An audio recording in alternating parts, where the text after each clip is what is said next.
तो फिर उनकी जो नौकरी है उसमें हमको चपरासी बर्तन मांजने का भी अगर स्कूल में हमको मिल रहा है काम तो हम वो भी करने के लिए तैयार हैं, क्योंकि वो 2 बार सस्पेंड हो चुके हैं। हमारे सामने तो यही है कि हम अपने तीनों लड़का बच्चा लें और कहीं पर जाके मर जाएं, क्योंकि हम जिएंगे कैसे अगर मुझे न्याय नहीं मिला कहीं से, या फिर मैं अपने तीनों बच्चों के साथ में अगर कुछ कर लेती हूँ तो इसका जिम्मेदार जितने प्रशासन है वो सब रहेंगे। जी। कुछ दिनों पहले एक शिक्षक का एक वीडियो वायरल हुआ था जिसमें वो सरकारी स्कूल का शिक्षक है और साथ में ही शराब पी करके सरकारी स्कूल जमुनिया शाला जो कि है शासकीय जबलपुर में स्थित है, कुंडम थाना क्षेत्र के अंतर्गत ये शाला आती है, वहाँ पर शराब पी करके झूमते हुए वो व्यक्ति वो शिक्षक स्कूल के अंदर प्रवेश करता है और उसके बाद में उसका एक वीडियो वायरल होता है। उन्हीं के परिवारजन हमारे साथ में हैं, यहाँ पर उनकी पत्नी है बताया जा रहा है, जो कि अपनी समस्या को लेकर के पुलिस अधीक्षक कार्यालय में यहाँ पर आई हुई हैं।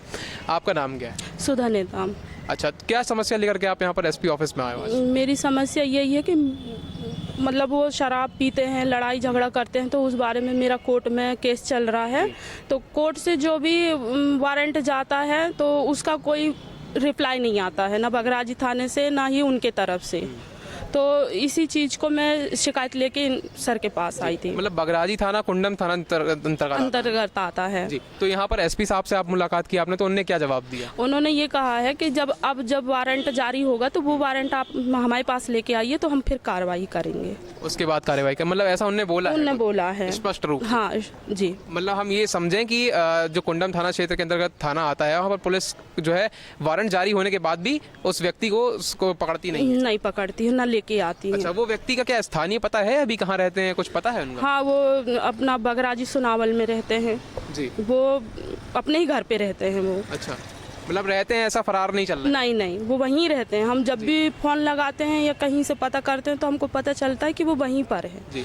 लेकिन पुलिस वाले उनको लेके नहीं आते हैं, ना वो खुद आते हैं। अच्छा, तो आप क्या चाहते हैं इस पूरी मामले में, क्या होना चाहिए, क्या न्याय मिलना चाहिए, क्या किस चीज़ की गुहार लगाना चाहेंगे? मैं इस चीज़ को कहती हूँ कि या तो मेरा खाना खर्चा जो लिखा गया है जज ने वो मेरे अकाउंट में करवा दिए जाए, या तो फिर उनकी जो नौकरी है उसमें हमको चपरासी बर्तन मांजने का भी अगर स्कूल में हमको मिल रहा है काम तो हम वो भी करने के लिए तैयार हैं, क्योंकि वो 2 बार सस्पेंड हो चुके हैं और अब तीसरी बार में सस्पेंड होंगे तो मेरे 3 बच्चे हैं, मैं कहाँ अपने बच्चों को लेके अभी घूमती रहूँगी।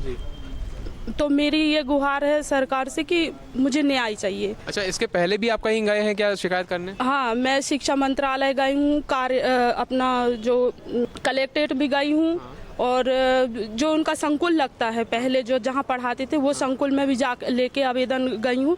वहाँ भी कोई वहाँ जाती थी तो कहते थे आप कलेक्ट्रेट जाइए, कलेक्ट्रेट जाती थी तो कहते थे शिक्षा मंत्रालय जाइए, शिक्षा मंत्रालय जाती थी तो कहते थे कि आप हाई कोर्ट जाइए।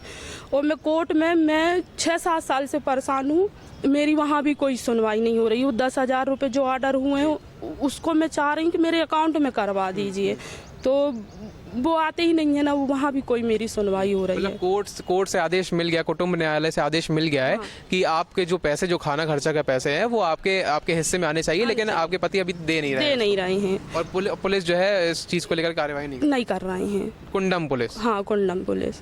तो वही अपन चाहते हैं कि हमको न्याय दीजिए, कहीं से भी कुछ भी न्याय हमको मिलना चाहिए, नहीं तो हमारे सामने तो यही है कि हम अपने तीनों लड़का बच्चा लें और कहीं पर जाके मर जाएं, क्योंकि हम जिएंगे कैसे, हमारे पास जीने का कोई आधार ही नहीं है। अब 2-3 हज़ार रुपये हम कमाते हैं तो उसमें किसी का थोड़ी पूरा हो जाता है।